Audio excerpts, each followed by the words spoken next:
Hemos llegado al día viernes y hemos estudiado una semana muy intensa. Los primeros días de la lección de esta semana fue muy intensa y luego también se nos contaron algunos aspectos, vamos a decir, los cotidianos de la vida de los patriarcas, especialmente de la muerte, que fue una nota triste, la muerte de Sara en primer lugar, luego la muerte de Abraham, pero también vimos cómo Dios guía cada paso de la vida de aquellos que se dejan guiar. Pero en el resumen de hoy, vamos a concentrarnos en algunos aspectos, así que agradecemos a nuestro profesor Ani Perla porque nos acompaña y vamos a orar pidiendo la dirección para la lección de hoy. Querido Dios, gracias te damos porque hemos estudiado una semana muy linda de tu palabra y queremos pedirte, por favor, que tú ilumines nuestra mente con tu espíritu y que nos ayudes a poner en nuestra mente las verdades de tu palabra. En el nombre de Jesús. Amén. Amén.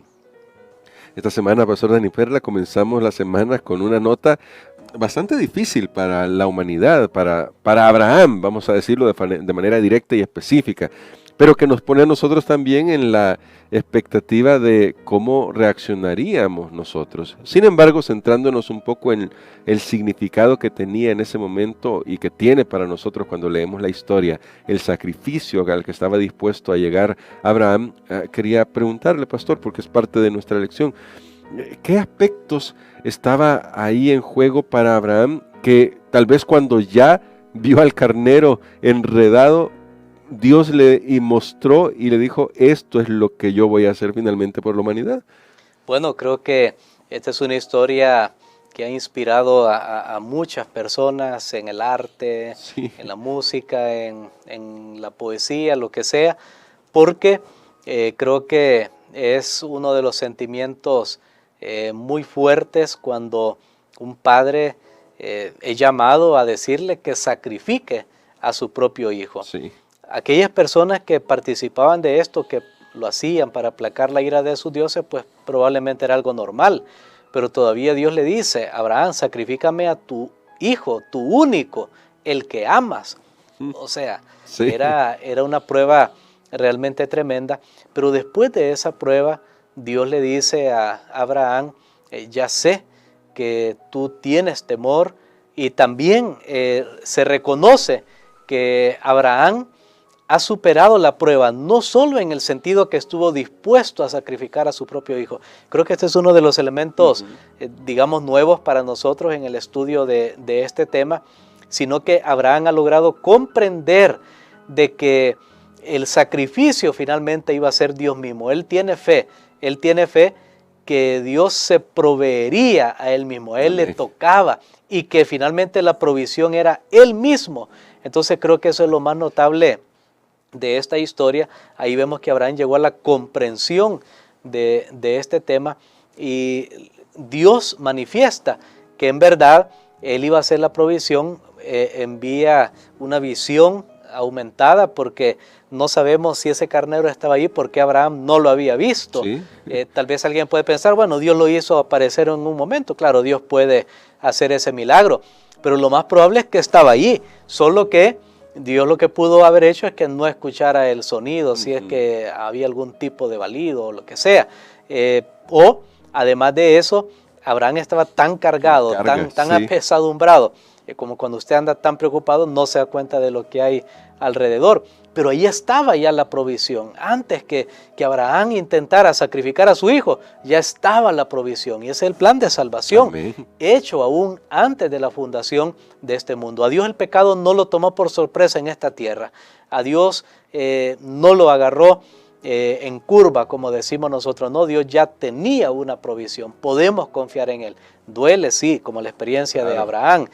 Va a ser realmente angustiante, pero hay salida. La salida y la provisión es Dios mismo, a tal punto que se le manifiesta con un carnero en vez de un cordero, porque estudiamos esta semana la conexión que hay posteriormente con el santuario, cuando en el día de la expiación un carnero era sacrificado completamente, que representaba, por supuesto, la muerte expiatoria de Cristo Jesús. Amén. Bueno, y esa perspectiva que nos dio esta semana la lección, pastor, y que usted nos ayudaba a ampliar, Pues es impresionante porque significa que a Abraham Dios le dio una revelación en ese momento de lo que haría en la muerte de Jesús. Es lo que el mismo Señor Jesús dijo: Abraham vio mi día y se gozó, pero luego vio lo que Jesús haría al final para restaurar todas las cosas y destruir finalmente el mal.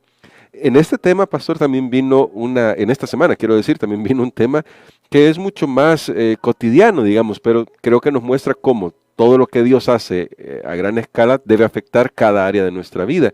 Y fue el aspecto de el matrimonio de Isaac.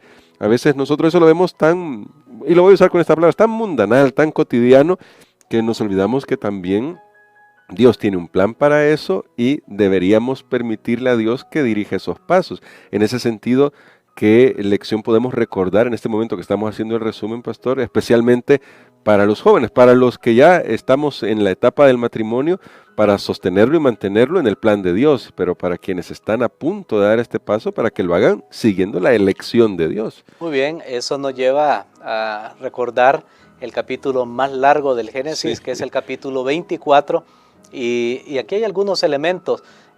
Número uno, tal vez poder decir a los jóvenes o a cualquier persona que esté pues interesada en casarse, que tiene las posibilidades, decirle que tiene que considerar a personas de su misma fe, de su mismo pueblo. Recordemos que la preocupación de Abraham era que ya Isaac ya estaba madurito también, pero estaba ahí en la casa, no se iba, no se casaba, y ahora la preocupación era, ¿qué tal?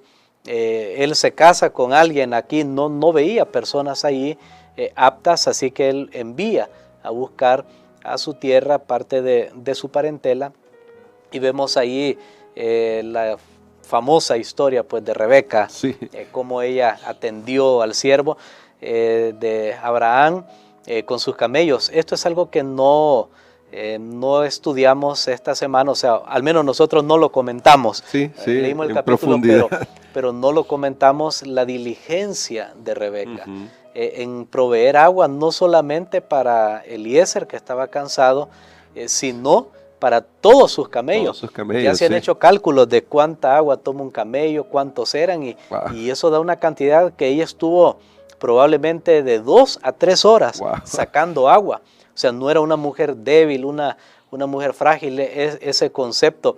Y no sé, tal vez lo que voy a decir ahora, pues sea un poco extraño, pero no era una mujer solo de Instagram para poner una foto ahí, maquillarse y peinarse bien bonita. Era una mujer trabajadora, era una mujer diligente, pero eso no quitaba que salía bien en la foto, porque la Biblia dice que era hermosa, ¿verdad?